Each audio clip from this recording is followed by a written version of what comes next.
Hey there, everybody. I want to give you a walkthrough on what we've got planned here for Unit 3 so that you know what you've got to do and you know what's included in your learning here. Okay? So, as I had mentioned previously, let me just scroll up here to show you. Oops. Let me just click over here to show you. The way this class is set up is that we do a course introduction like all the teachers do at BU, and then after that we go into plagiarism.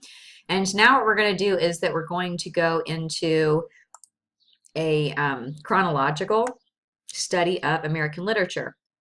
Okay, second semester is not going to look that way. Second semester is different, but for first semester, we're doing a chronological study. Okay, so that means that we're starting at, I don't know that there's a beginning of American literature, to be honest with you, but we're starting at a beginning point, which is that point of cultural confluence where the Native Americans are meeting the British colonists for the first time. Okay, so that's what we're calling our starting point. But I want to acknowledge that American literature certainly existed long before that in Native American literature. Absolutely want to acknowledge that. So what we're going to do here, let's just pop in.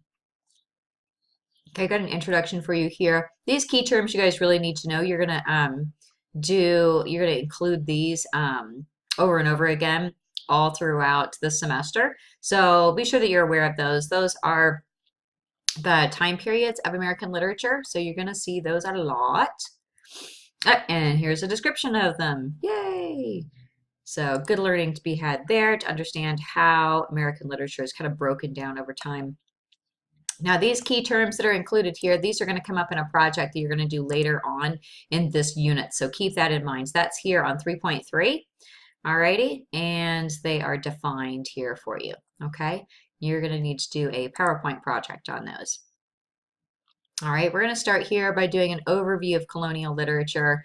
And this little presentation here is looking at the Puritans and their legacy. Now, of course, we know that not all colonists who came over were Puritans, but a large number of them were, and a large number of the people the British people, I should say, who wrote literature at the time, whether that was poetry or essays or stories, many of them were Puritans. So they end up having a pretty significant impact at that beginning point of American literature. So you got a video here.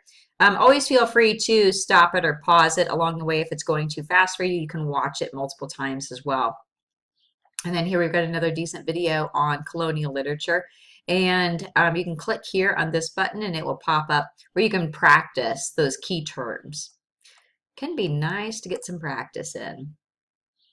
Okay, the next piece we're going to take a look at are Native American myths, and we're going to look in depth at one specific myth, the earth on the turtle's back.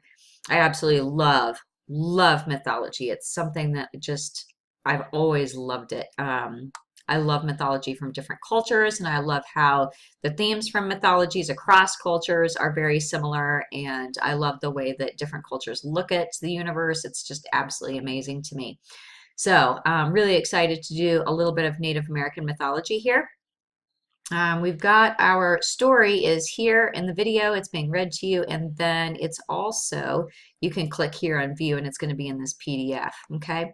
If you're a person who's really interested in Native American myths in particular, I've got quite a few Native American or First Nations authors in the BU Lab. You're welcome to check those books out. Look for Joseph Bruchac. There you go.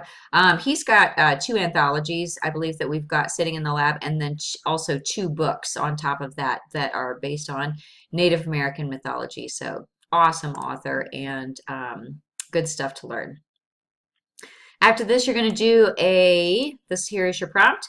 You're going to do a discussion board on Native American myths. The reason that I put up the 2 terms, Native American and First Nations, in the United States, we call them Native Americans. In Canada, they're referenced as First Nations.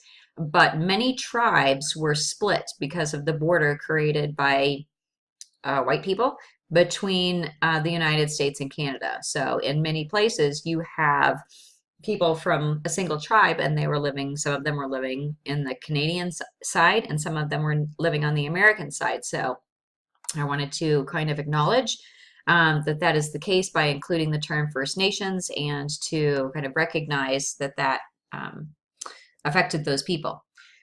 So, but those terms basically mean the same thing, Native American and First Nations. So you may need to use both terms as you are searching. For this, I'd like you to find a Native American story. Okay? I want you to read several of them. I want you to read, a good 5 stories at least before you choose one that really stands out to you. But there are just a fantastic array of wonderful stories that are out there and available, and I want you to respond intelligently and thoroughly to this prompt. And then I want you to respond intelligently to your classmates. Please don't post "good job" as a response to a classmate, because that doesn't help anyone drive that conversation forward. It's a discussion. It's not a place to just put up your own information and then run away. We're discussing things with each other, so make sure you're discussing. Okay, so we're coming back here to the Puritans and the Plymouth Colony. Okay, so we've got a little bit of information here on William Bradford, who is one of our first writers. We've got a video here on the Mayflower Compact, one of our first legal documents in what would later become the United States. Okay, and you've got a reading assignment here, which is of Plymouth Plantation by Bradford. Okay. So you can really get a feel for the tone and the style and the wording of that early American literature. Just the way that people wrote is so totally different than the way that we write today. So I think that you need to read that because I think you need to get a feel for it, for what the language felt like. I've got some flashcards for some practice for you, and then I've got a video here on the colonial experiment. I would strongly recommend that you use this button here to make this video full scale. Full screen, because it's really hard to read otherwise. You're going to be reading on a screen. Part of it is audio, but part of it is reading. So I'd make that larger so that you have an easier time reading it.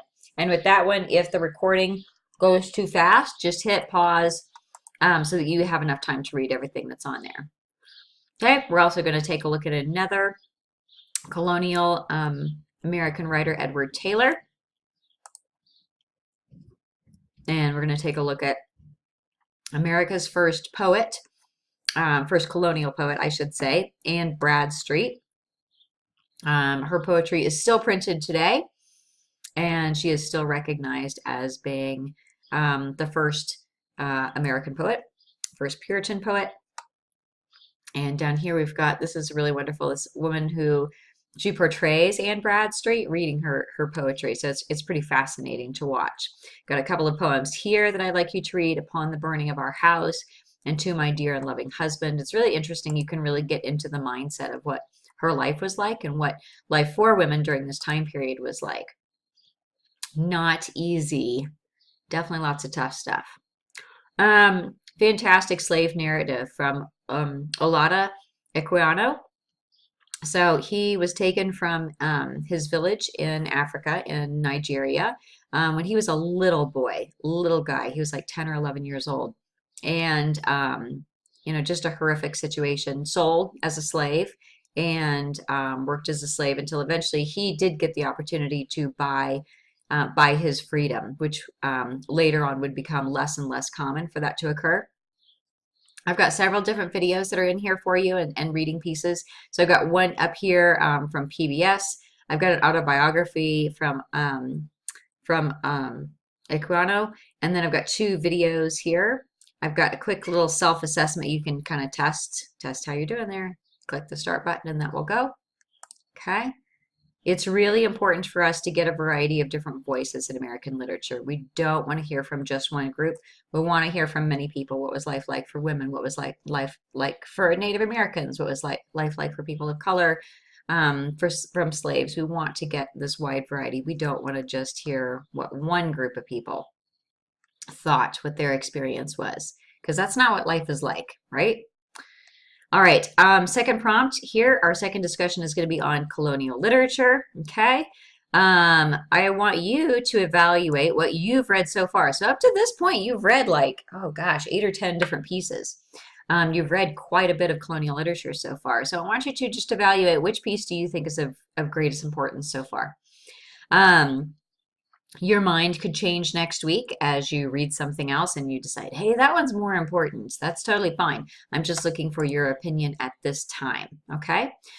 Make an intelligent, competent, in-depth, detailed prompt response and respond intelligently to your classmates, okay?